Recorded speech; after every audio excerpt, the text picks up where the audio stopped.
sometimes we worry that our boss will know that we are leaving, and then it seems like a sabotage career move, right? But what if it's not? What if it seems more of like a showing the employer that I'm still here and I'm of value. Right. So getting you to know that I'm not afraid to talk about these things because it's important to me.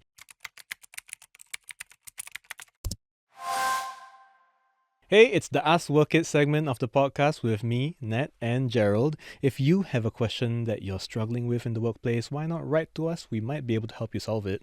cnapodcast@mediacorp.com.sg. Just send it over to us.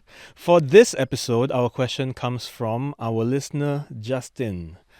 Gerald, Justin is currently employed, but his contract is due for renewal in a year. Now he's quietly exploring new opportunities but facing a bit of a dilemma. So he says that reference letters are often seen as important, right? Especially when the job market is as difficult as it is. But he's wondering, how do you ask a current boss for a reference letter without sending the wrong signals? Because now he's worried his boss might interpret his requests as him having one foot out the door and preparing to quit, which just isn't the case. So Justin is concerned that this innocent request could affect his upcoming performance review as well, or even, his job security. So because his contract is going to end soon, I feel that, it will be important for him to have some clarity about whether his employment is going to continue. Maybe the reference letter could become somewhat of an opener, or rather open that conversation for him about his employment in the company. So what I'm saying is this, like, if Justin is able to ask his boss about, what will happen after a year or closer to the end of his contract, and then if the boss says no, we're not planning to keep you around, then, make the ask for the reference letter, right? Right. So this will also allow the boss to know that you're really serious, that Justin is really serious about his employment and his his stay in the company. Sometimes, bosses, they don't really remember when your contract is going to end.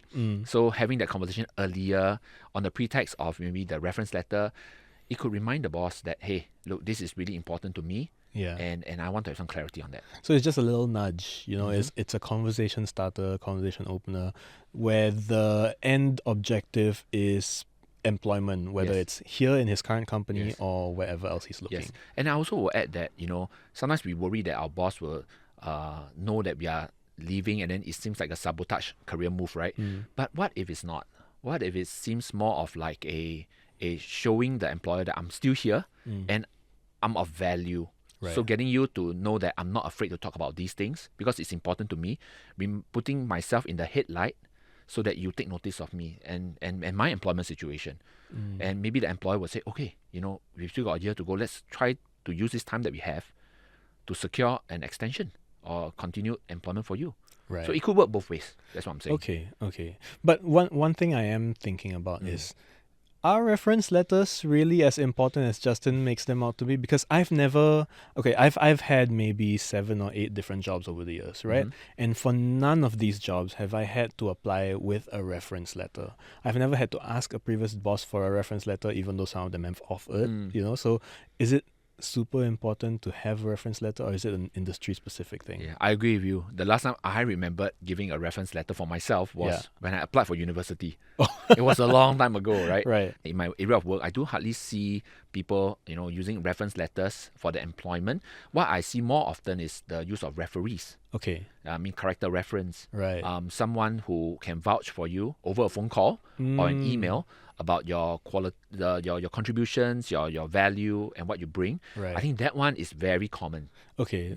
So this is the ones where in job applications they say just put someone who can vouch for your, how good you are at the job or something like that. So usually these reference checks come across over email, over the phone, and they do ask you for your thoughts about the person that you are referring for. They will ask questions like, do you think this person is a good hire? Do you think this person will be a good fit? What do you think are this person's qualities? How have you worked with this person? So it's pretty in-depth. You know, in fact, as you get higher, you grow higher in your career, you take on more senior roles, these references become even more important. Right. Okay. I can imagine that being easier for the employer who's writing the letter or being the referee as well, because then you don't have to commit so much time, put pen to paper. You just pick out the phone and then you're like, oh, I remember this guy. Yes. Yeah, they asked me about this person. Yes. They are like this, like that. Yes. So it's hassle-freer than a reference letter. So I can understand why things have shifted in this direction. Yes. So one quick tip that I always give people with regard to character referees: before you give the employer, the potential employer, someone's number or email, please let the person know first. 100%. Because it could be years since you met the person, right? And then you don't want the referee to say, who's this guy? Right. Yeah. So just let them know that you're applying for a job and you've just shared their contact with a hiring employer. If you can even prime your character referees to say that, you know what, this job is of this job description. I applied for this because of these qualities that I see myself. Maybe put in a good word for me. I know a lot of people who have been to multiple jobs where they don't have the best relationship with their boss, and so it can be difficult to ask them to be a referee or to write a reference letter. Are there other ways that they can get this recommendation or this character reference for a new employer? So if you don't really have a very good relationship, right, with your boss, one practice I've seen before is people who would write their own reference letters, right? They write letters about their experiences and what they've contributed, and they ask the boss to eyeball, to check, and to change, amend, edit, right, before signing off if the boss is comfortable. Right. So I've seen that before, especially for some of the supervisors who don't really have a clue about what you're doing in your work. So this could be a way. It saves time for them as well. And if they don't mind, they can just edit a little bit and sign off the company letterhead. So that's one way. The other way, of course, is really going beyond the reference letter, right? But look at your brand. Look at your professional branding. And today we have social media like LinkedIn to help you to kind of elevate your professional standing within the online space. I think that's important because recruiters are now increasingly using LinkedIn to try to source for people. So having not just an account, but having a profile that actively displays your professional value becomes really, really important. Right. Every connection, every engagement you have with people on LinkedIn, it becomes somewhat of a character referee or some form of a recommendation. When senior people or when people in the industry, they recognize and they engage with you, it signals, similarities. Right. Yeah, it signals that by association, if this person is good, like the person they're associated with must be good as well. Yes, right? yes. And in fact, sometimes I do get the odd LinkedIn DMs. They ask me like, I saw that you're connected with this guy. What are your thoughts about this guy? Oh, wow. Yeah. Okay. Do you know him well? So somehow recruiters or even people, they will look through your network, and they try to find common connections, and they suss out your quality of work and who you are. Okay. Well, I mean, we are talking about connections, right? So that means this goes beyond just getting your boss to stand there and speak to your character. So what if for my reference letter or for my character reference, I just list my colleague? Like, is that an avenue that I can pursue? Is that kosher? Like, would people accept that? Honestly speaking, usually for such letters, the person has to be a bit more senior or directly managing you. Having a colleague write for you, it's not impossible, right? It's not impossible, but I guess if the reader finds out that it's a colleague, right, then it really, really waters down the whole thing. I do remember having a case of someone before who had that not so good relationship with the boss, with the supervisor. So this person went one up. Oh, to the boss's boss. Head of department. Okay. Yeah. Went the head of department and asked whether they would be willing, and this person wrote like what I said earlier, wrote his or her own reference letter. And then just got the department head to sign. Yeah, to agree to it. Okay. Yeah, and it worked.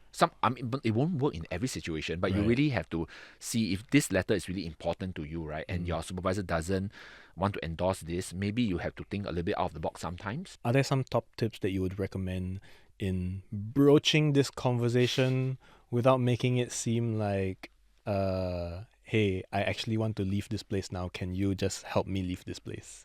Okay. So one of the ways would be, you can frame it as you're collecting your doing a professional recollection or reflection. Okay. Of like, I'm trying to, understand what are some of my strengths. Yeah. So it's just that time of year. I'm just putting things together. I'm doing some reflection. Okay. Could you write me a letter, or if it's weird, right? Why would you want a letter on the letterhead? Write on my LinkedIn profile, Yeah. right? So that I want to start to keep a dossier, a record of all these things.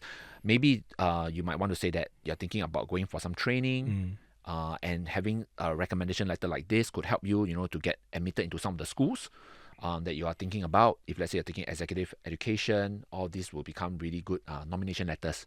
Right. For you. Yeah. Don't be afraid to even talk about it in the first place, because I don't know, some of us, we really, like Justin, his starting point is asking for a letter will sabotage my career. Yeah. But does it really do that? I think that's an assumption that we have to test out a little bit more, right? Okay, so don't be too afraid to broach that conversation topic. Telling your boss it's just that time of year.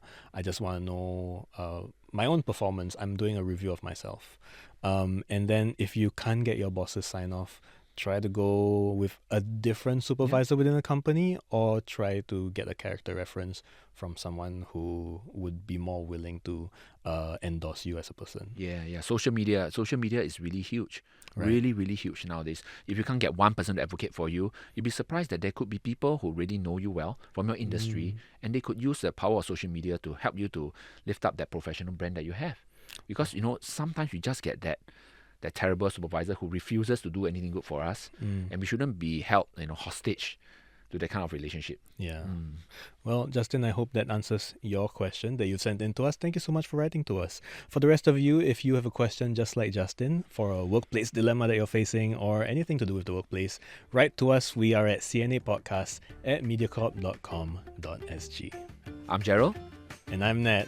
Remember, a strong job application isn't about more documents. It's about the right ones at the right stage.